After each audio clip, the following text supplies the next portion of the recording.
नमस्ते जी। आज का विषय है अग्निहोत्र में जो हम आचमन मंत्र बोलते हैं 3, उनमें से उसका विचार हम करेंगे।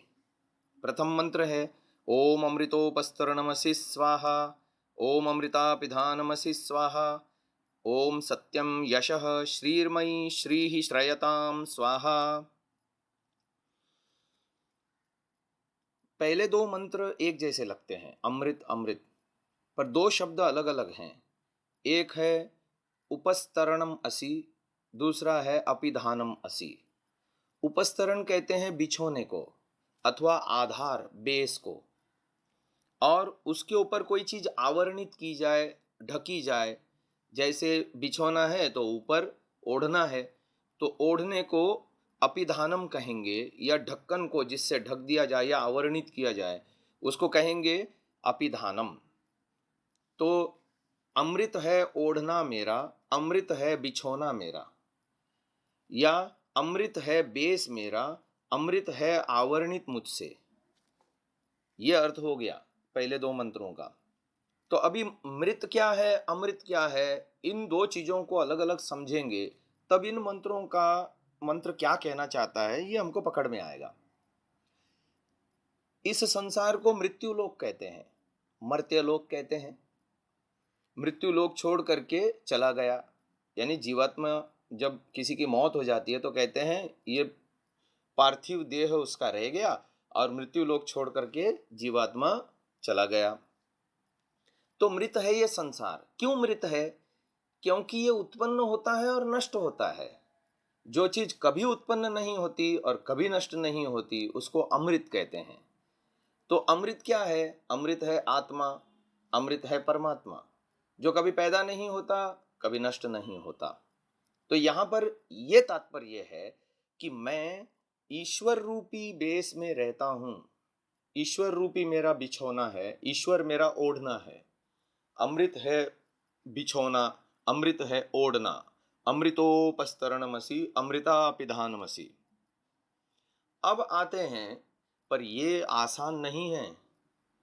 और यदि ये बात दिमाग में बैठ जाए कि ईश्वर मेरे जीवन का आधार है, ईश्वर मेरे शरीर को चला रहा है, ईश्वर मेरे शरीर को बना रहा है, ईश्वर के कारण इस शरीर में जीवन है, जीवन के लक्षण हैं, देखना, सुनना, बोलना, खाना, पचाना, दौड़ना, भागना, शरीर में रक्त का संचार, श्वसन व्यवस्था, पाचन व्यवस्था, मल निष्कासन व्यवस्था, ये सारा का सारा सप्त धातुओं का निर्माण और सुवितरण व्यवस्था, पूरा का पूरा जीवन का लक्षण ईश्वर के कारण से है। ये बात शाब्दिक रूप से तो हम वो भी कभी कभी सोचते हैं, दिन भर हम भूले रहते हैं। आनुमानिक और व्यवहारिक रूप से जानने की बात बहुत दूर है, और जिस दिन हम ये जान लेंगे उस दिन होगा अमृतोपस्तरणमसि स्वाहा, उस दिन होगा अमृतापिधानमसि स्वाहा। अर्थात ईश्वरी, हम जब आम खाते हैं तो उसके मिठास का मजा लेते हैं, हम जब गन्ना चूसते हैं तो उसके मीठे रस का मजा लेते हैं, चीकू खाते हैं और दुनिया भर की चीजें, फल, अन्न, शाक, मेवे खाते हैं।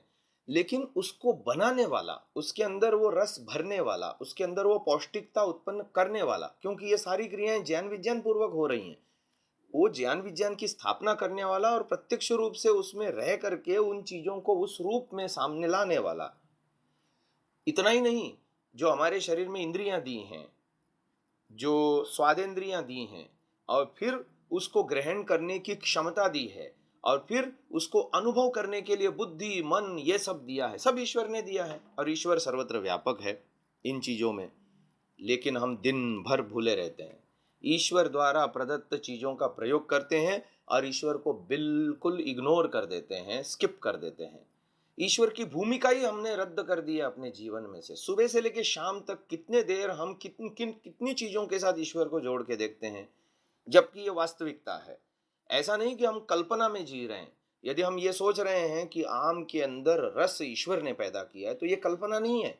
यदि हम सोच रहे हैं कि आम को ग्रहण करने वाली इंद्रियां ईश्वर ने दी है तो ये कोई कल्पना नहीं है। यदि हम ये सोच रहे हैं कि जो है पाचक रस शरीर में ईश्वर उत्पन्न कर रहा है, तो ये कोई कल्पना नहीं है। यदि इस खाए पिए रस का रस रक्त मांस मेद अस्थि मज्जा वीर्य आदि बन रहा है और ईश्वर बना रहा है, ये कोई कल्पना नहीं है। वस्तुतः ये यथार्थ है, पर हम यथार्थ से भी कितने दूर हैं। अमृतोपस्तरणमसि स्वाहा, अमृता पिधानमसि स्वाहा। यदि पहले शब्द रूप में हमको अंदर डालना पड़ेगा, शब्दों में ये चीजें उपासना में बैठ करके, हे ईश्वर आप मेरे शरीर के निर्माता हो, हे ईश्वर आप मेरे शरीर को जीवित बनाए रखे हो, हे ईश्वर आपके कारण से मैं देख रहा हूँ सुन रहा हूँ। और ये कोई नई बात नहीं है, उपनिषदों में यही सब बातें कही हैं।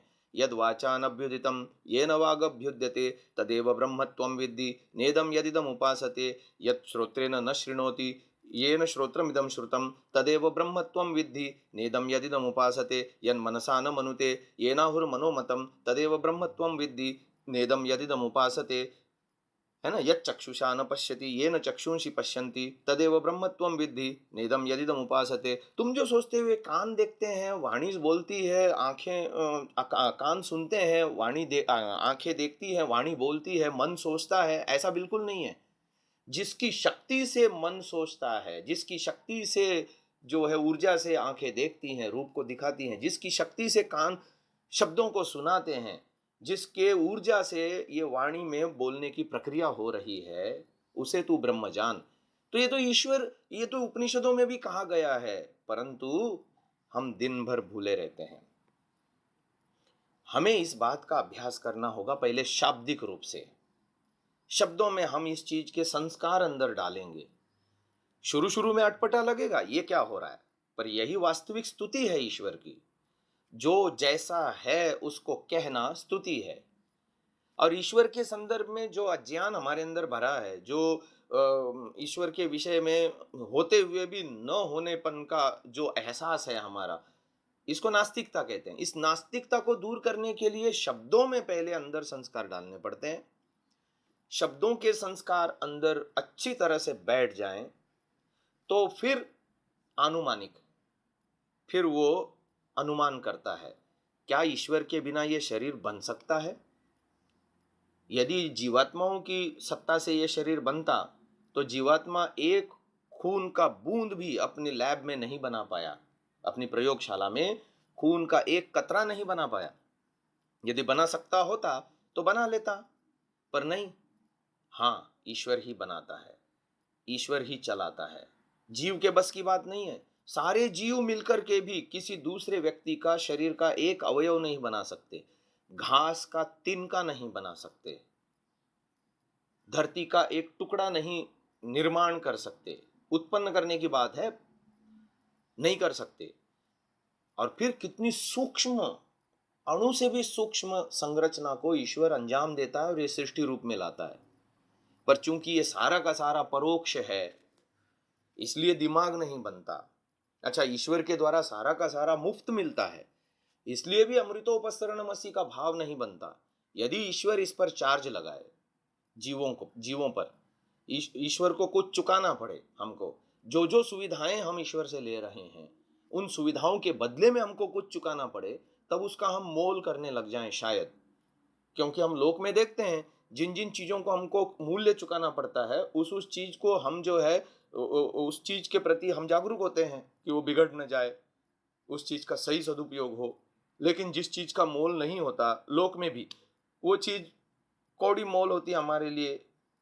हमको ऐसा लगता है मुफ्त में मिली है ना, मुफ्त का चंदन घिसवाई नंदन। तो अब ये ईश्वर द्वारा प्राप्त ये सारी की सारी सुविधाएं भी फ्री ऑफ कॉस्ट मिली हैं, at zero manufacturing cost, at zero maintenance cost. इसका कोई रखरखाव का ईश्वर कोई चार्ज नहीं लेता। कल्पना कीजिए, ये आंख हम प्रयोग करते हैं, ये ईश्वर ने बना के दी, और इसके अंदर ऊर्जा भी ईश्वर दे रहा है ताकि सतत हम देख सकें। अब यदि ईश्वर ये कहे, सुबह तुम नींद से आंख खोलते हो, रात्रि सोने तक तुम जितने दृश्य देखोगे, जितने काल तक देखोगे, जितना प्रयोग करोगे आंखों का, शाम को तुम्हारे बैंक अकाउंट से पैसा कट जाएगा। अब देखो, हर कोई गांधारी बन के घूमेगा, धृतराष्ट्र बन के घूमेगा, आंखों पर पट्टी सदा लगाए रखेगा, जितना देखना है उतना ही देखेगा। क्यों? मीटर चल रहा है, तो पैसे नहीं लग रहे हैं ना। आँख की सुविधा मुफ्त है, कान की सुविधा मुफ्त है, वाणी की सुविधा मुफ्त है, हाथ पैरों में चलन वलन मुफ्त है, ये शरीर सारा मेंटेनेंस मुफ्त हो रहा है, पाचन मुफ्त हो रहा है, रक्त रक्त का संचार मुफ्त हो रहा है, सब कुछ तो मुफ्त मिल रहा है, इसलिए कीमत नहीं है। तो अमृतोपस्तरणमसि स्वाहा, ईश्वर प्रणिधान सिद्ध होने से हमारी समाधि लग जाती है। समाधि लग जाने से हम ईश्वर के निकटतम अपने आप को अनुभव करते हैं, समस्त दुखों से द्वंद्वों से मुक्त होते हैं। आज के लिए इतना ही।